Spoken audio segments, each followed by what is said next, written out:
తెలంగాణ రాష్ట్రంలో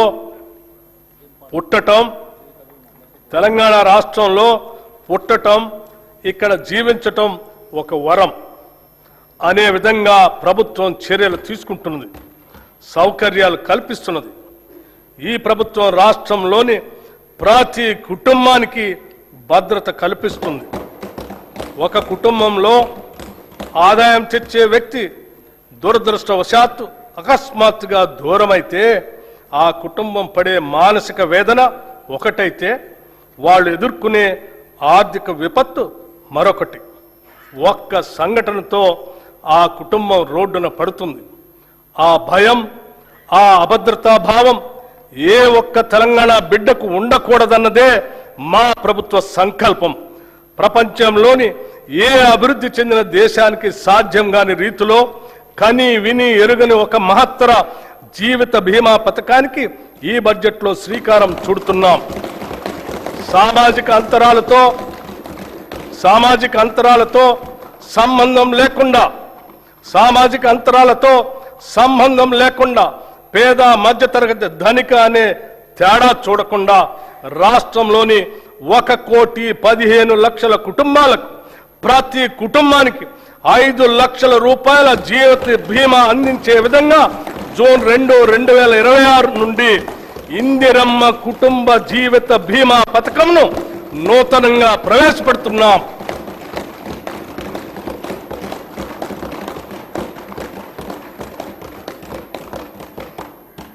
ప్రజల సమస్యలను త్వరితగతిన పరిష్కరించేందుకు, పరిపాలనలో పారదర్శకత, బాధ్యతను పెంపొందించేందుకు ఏర్పాటు చేసిన ప్రజావాణి కార్యక్రమం విజయవంతంగా కొనసాగుతుంది.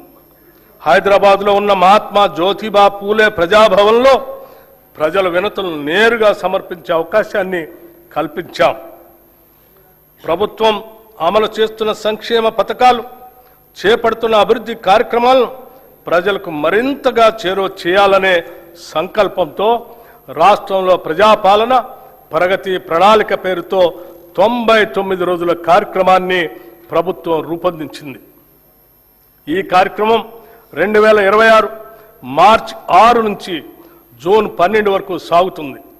గ్రామ, మండల, నియోజకవర్గ, జిల్లా మరియు రాష్ట్ర స్థాయిల వరకు పరిశుభ్రత, ఫైళ్ల క్లియరెన్స్, ఆరోగ్యం, రోడ్డు సేఫ్టీ, సంక్షేమం, పిల్లల భద్రత, డ్రగ్స్ కు నో, రైతు సంక్షేమం, వ్యవసాయం, విద్య, యువత, క్రీడలు, మహిళలు, పర్యావరణం వంటి 10 అంశాలతో కూడిన ఈ కార్యక్రమాన్ని ప్రజాప్రతినిధులు, జిల్లా అధికారులు, స్వయం సహాయక సంఘాల మహిళలు మరియు పౌర సమాజ సంస్థల భాగస్వామ్యంతో అమలు చేస్తున్నాం.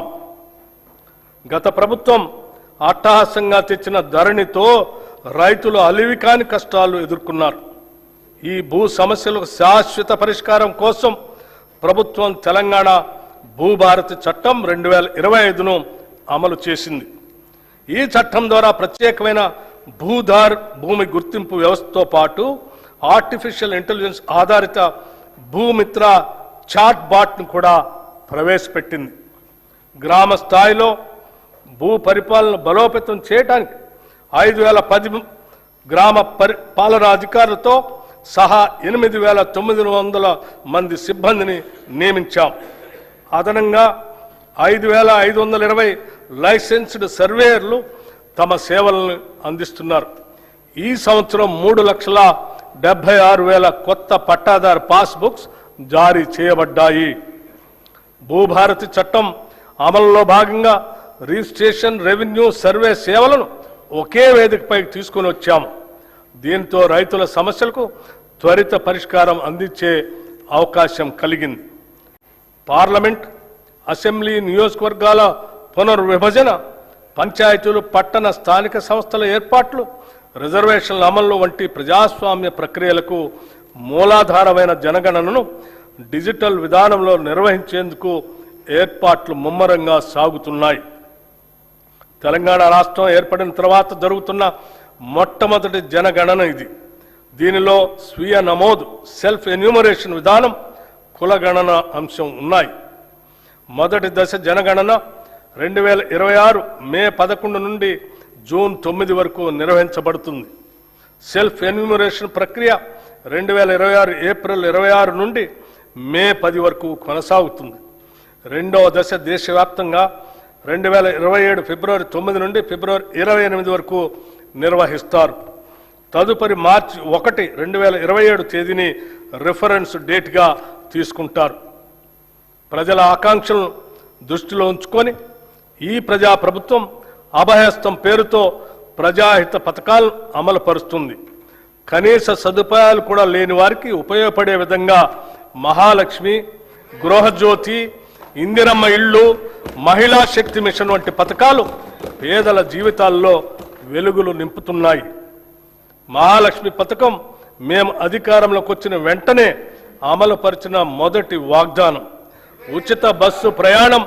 ఈ పథకం ద్వారా ప్రతిరోజు రాష్ట్రంలోని 34,37,000 మంది ఆడబిడ్డలు ఉచితంగా ఆర్టీసీ బస్సులో ప్రయాణిస్తున్నారు. ఇప్పటి వరకు ఈ పథకం ద్వారా రాష్ట్రంలోని మహిళలు 269,68,00,000 ఉచిత ప్రయాణాలు చేసి దాదాపు 9,222 కోట్ల రూపాయల్ని ఆదా చేసుకున్నారు. 500కే గ్యాస్ సిలిండర్. వంట గ్యాస్ సిలిండర్ భారం నుంచి మహిళలను ఉపశమనం కల్పించేందుకు 500 రూపాయలకే గ్యాస్ సిలిండర్ను అందించే పథకాన్ని ప్రభుత్వం ప్రారంభించింది. ఈ పథకం కింద రాష్ట్రంలో 42,90,000 కుటుంబాలకి లబ్ధి చేకూరింది. ఈ పథకం ద్వారా సుమారు 752 కోట్ల రూపాయలు మహిళలకు ఆదా అయింది. గృహజ్యోతి పథకం ద్వారా సుమారు 53,09,000 పేద మధ్యతరగతి కుటుంబాలకి 200 యూనిట్ల వరకు ఉచిత కరెంటు అందిస్తున్నాం.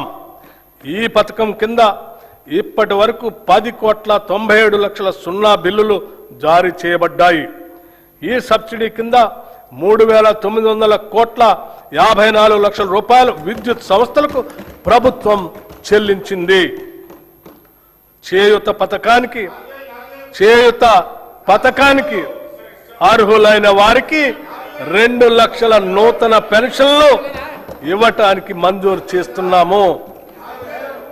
చేయూత పథకానికి అర్హులైన వారికి 2 లక్షల నూతన పెన్షన్లు మంజూరు చేస్తున్నాము. రాష్ట్రంలోని ఐకేపీ సంఘాల్లోని 1 కోటి మంది మహిళలను కోటీశ్వరం చేయాలనేది మా ప్రభుత్వ సంకల్పం. అందుకోసం 5 సంవత్సరాల్లో 1,00,000 కోట్ల రూపాయల మేరకు బ్యాంకు ద్వారా రుణాలను ఇప్పించే ప్రయత్నం చేస్తున్నాం. దీనిలో భాగంగా ఇప్పటికే 57,938 కోట్ల రూపాయల రుణం ఇప్పించడం జరిగింది.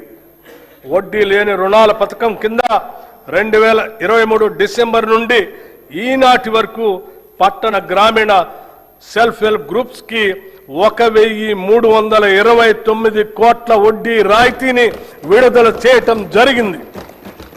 రాష్ట్రంలో 67 లక్షల మహిళలతో ఐకేపీ బలమైన స్వయం సహాయక సంఘాల నెట్వర్క్ గా ఏర్పడింది. మహిళా సంఘాలతో శిల్పారామంలో 106 స్టాళ్లతో ఇందిరా మహిళా శక్తి బజార్ ఏర్పాటు చేశాం. ఈ సముదాయం యొక్క ఉత్పత్తులు 7,68,00,000కి చేరాయి. సెల్ఫ్ హెల్ప్ గ్రూప్స్ ద్వారా 600 బస్సులను కొనుగోలు చేసి టీజీఎస్ ఆర్టీసీకి అద్దెకి ఇవ్వటానికి ప్రభుత్వం నిర్ణయించి మొదటి దశలో 177,84,00,000 రూపాయలతో 494 బస్సుల్ని కొనుగోలు చేసింది. నారాయణపేట మరియు సంగారెడ్డిలో 2 పెట్రోల్ బంకులు ఏర్పాటు చేశాం. 28 పెట్రోల్ బంకుల ఏర్పాటు పురోగతిలో ఉన్నాయి. మహిళా సాధికారితను మరింత బలోపేతం చేయడానికి ఇప్పటికే ఉన్న 10 జిల్లాలకు అదనంగా 22 జిల్లాల్లో ఇందిరా మహిళా శక్తి భవనాలు ఏర్పాటు చేస్తున్నాము. మారుమూల ప్రాంతాల్లో ఉన్న షెడ్యూల్ తెగల వారికి 12,600 కోట్ల రూపాయల బడ్జెట్తో ఇందిరా సవర గిరి జల వికాసం పథకం ద్వారా 100% సబ్సిడీతో సోలార్ పంప్ సెట్లు అందించి వారి పురోగతికి ఇదోతికంగా తోడ్పడతాం. 6 లక్షల ఎకరాల పోడు భూముల్లో అటవీ ఉత్పత్తులకు సంబంధించిన తోటల పెంపకాన్ని ప్రోత్సహించి 2,10,000 గిరిజన రైతులకు ఈ సౌకర్యం అందిస్తాము.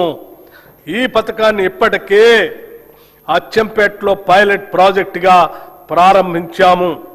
దీని విధి విధానాలు అధ్యయనం చేసి రాష్ట్ర వ్యాప్తంగా అమలు చేస్తాం. దేశానికి అన్నం పెడుతున్న రైతు సంక్షేమమే ప్రథమ ప్రాధాన్యతగా మేము భావిస్తున్నాం. రైతులకు ప్రభుత్వం ఇస్తున్న ప్రోత్సాహంతో వ్యవసాయ దిగుబడుల్లో తెలంగాణ రాష్ట్రం దేశంలోనే మొదటి స్థానంలో నిలిచింది. రైతులకు పెట్టుబడి సహాయం కోసం రైతు భరోసా పథకం ద్వారా ప్రతి సీజన్కు ఎకరాకి 6,000 చొప్పున 2 పంటలు కలిపి సంవత్సరానికి 12,000 రూపాయలు సహాయం అందిస్తున్నాం. రైతులకు మద్దతు ధరనివ్వటం కోసం వారికి ప్రోత్సాహకంగా సన్న వడ్లకు క్వింటాకు 500 రూపాయల చొప్పున అందజేస్తూ ప్రభుత్వం వారికి అండగా నిలుస్తుంది. దీని ద్వారా ప్రతి ఎకరానికి రైతుకు సగటున దాదాపు 25 క్వింటాళ్లు దిగుబడి వస్తుందని పరిగణిస్తే ఒక్క సీజన్కు ఎకరానికి రైతుకు సుమారు 12,500 రూపాయలు ఆదాయం వస్తుంది. దీనివలన రైతుకు సంవత్సరానికి 2 పంటలు కలిపి 25,000 రూపాయలు అధిక ఆదాయం ఎకరానికి లభిస్తుంది. 2024-25 సంవత్సరంలో 284,16,000 మెట్రిక్ టన్నుల వరి 1,27,00,000 ఎకరాల్లో పండింది. ఫిలిప్పైన్స్ కు 22,750 మెట్రిక్ టన్నుల బియ్యం తెలంగాణ నుంచి ఎగుమతి చేయటం జరిగింది. దీని ద్వారా మన బియ్యానికి డిమాండ్ పెరిగి రైతాంగానికి మరింతగా మద్దతు ధర లభించింది. రాష్ట్రంలో ఉద్యాన పంటల విస్తీర్ణం సుమారు 13 లక్షల ఎకరాలుగా ఉంది. మామిడి, సీతాఫలం, మిరప, పసుపు, నారింజ వంటి పంటల అభివృద్ధికి మా ప్రభుత్వం ప్రాధాన్యత ఇస్తుంది. 79,287 మంది రైతులు 2,90,466 ఎకరాల్లో ఆయిల్ పామ్ పంటను సాగు చేస్తున్నారు. ఈ పంటను మరో 68,000 ఎకరాల్లో విస్తరించేందుకు ప్రణాళిక రూపొందించాం. మైక్రో ఇరిగేషన్ పద్ధతులను 2,34,000 ఎకరాల్లో అమలు చేయాలని నిర్ణయించాం. ఈ బడ్జెట్లో వ్యవసాయం రైతు సంక్షేమానికి 23,179 కోట్ల రూపాయలు ప్రతిపాదిస్తున్నాం. రాష్ట్రంలోని 3,38,00,000 లబ్ధిదారులకి పబ్లిక్ డిస్ట్రిబ్యూషన్ సిస్టమ్ కింద అన్ని రేషన్ షాపుల ద్వారా 6 కిలోల సన్న బియ్యం అందించబడుతుంది. దీని ద్వారా ఆహార భద్రత కల్పించడంతో పాటు ప్రజలకు నాణ్యమైన పౌష్టికాహారాన్ని ప్రభుత్వం అందించగలుగుతుంది. గత ప్రభుత్వం 10 ఏళ్లు రేషన్ కార్డులు ఇవ్వకపోవడంతో ఎందరో పేద ప్రజలు సంక్షేమ కార్యక్రమాలకి దూరమయ్యారు. ప్రజాప్రభుత్వం ఏర్పడిన తర్వాత అర్హులైన పేద కుటుంబాలకి 15,12,000 కొత్త రేషన్ కార్డుల్ని జారీ చేశాం. పాత కార్డులో మరో 19,44,000 మంది కొత్త